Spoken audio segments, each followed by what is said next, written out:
Well, it's going around social media that Tesco are now selling Christmas trees without the word Christmas on the box. They're called evergreen, as though the word Christmas offends people.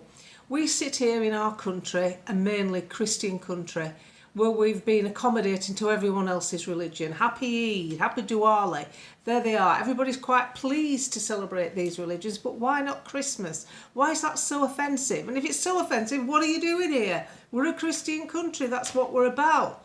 Christian values. Essentially, it's a religious festival, but it's opened up into being a basic break from work. It's the holiday season, builders closed down, yada yada yada, and everyone should enjoy it. But I'm sick of being told that we have no culture. Someone actually said that in a message. Well, I don't know what you're bothering about, June. You have no culture. Oh, we have no culture. Let me tell you what British culture is about. British culture is about the backbone of Britain, which is the working class. Sorry to bang on about it. It's the Fred Dibners of this world, the people that worked in the foundries and the wool factories and the cotton mills. Yeah, it's those people. That's our culture. People who got up early in the morning to work for a pittance and put this country as a world player. These tiny, tiny islands were a massive thing back in the day because we had the Industrial Revolution and we got among it and people did their bit. Not only that, these fine people who built iconic things like Blackpool Tower, these people took the time out of their lives to join the army or the navy or the Air Force and go and fight in other people's wars. We weren't getting threatened at the time in World War II. Europe was. We went to stop that. The whole reason for the ECHR was never devised for Britain. It was devised for Europeans to follow it, to stop them getting taken over again. It hasn't worked, has it, if you look at the EU? So yes, we do have a culture. We have a culture of camaraderie. We have a culture of street parties after VE Day. We have a culture of banding together. Whilst I feel it was a mistake, in lockdown, people were quick out of the mark to queue in cold weather to take one in the arm for the rest of the country. It's proven quite disastrous for some people, but nevertheless, that culture was there. How dare you tell us we haven't got a culture? When some of you are coming here because what we've set up is so bloody good, you can't repeat it anywhere else. What an insult it is to the people of this land, to people like my mum and dad. I'm 67 and I have parents old enough to have fought in wars and to have worked in factories.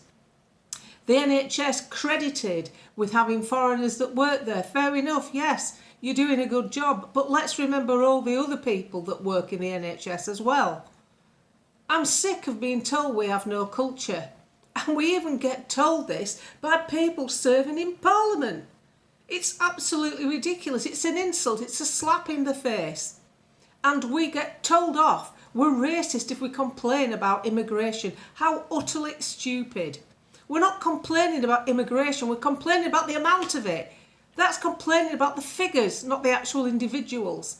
We're complaining about the fact we have a government that hasn't done any due diligence, and we're called racist if we complain that murderers and rapists and people, violent criminals, drug dealers, human traffickers are coming across and landing on our shores in the rubber armada known as the dinghies.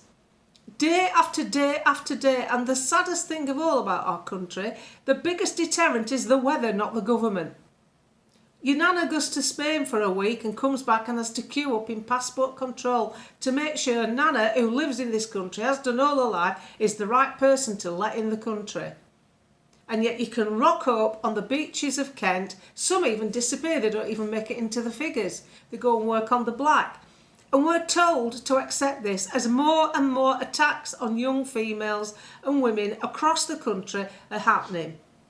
We've got a massive bill putting these people in hotels, and we are called racist in our culture because we actually don't want to pay for people to sit in hotels, getting healthcare before we do, getting spending money and clothing and well fed.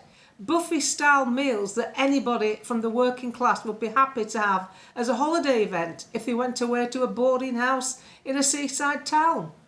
And we're told we've no culture. It's our culture that you're coming to. It's our culture that's been neglected by Parliament. They're so busy trying to make themselves relevant on the world stage. They've forgotten what Britain's about. And there's only one party that's prepared to actually acknowledge that this country needs a real swift turnaround. We need to stop giving our money away. You can't turn round to a group of people who are paying heavy taxes and say that we've no money left with a big black hole, but we've just sent some money to Albania so that they can buy electric cars for their prison service. That's how stupid you people are. You expect us to swallow this. You expect us to swallow a new electric future where the national grid has already told you it cannot cope with it. We've nearly blacked out last winter. It probably could do again. We have to sit here knowing that billions will be spent to turn windmills off because you haven't got a clue how to manage a budget. We've got someone who thinks she can stand as a prime ministerial candidate, Angela Rayner, to run the bloody country when she can't even run her own tax return properly when buying a second home. And we're supposed to accept this as the gold standard of politician in this country today. Culture, I'll tell you what culture is. Culture is the backbone of this country, the working class, sick to death of seeing their kids with no job opportunities and a nanny state interfering in everything we do, taxing us to death on sugar, cigarettes and everything else that we use and enjoy, even air travel, and expecting us to like it and lump it. When you actually make us unsafe, the government is making our country unsafe. Unsafe to live in and unsafe to just have a regular life in.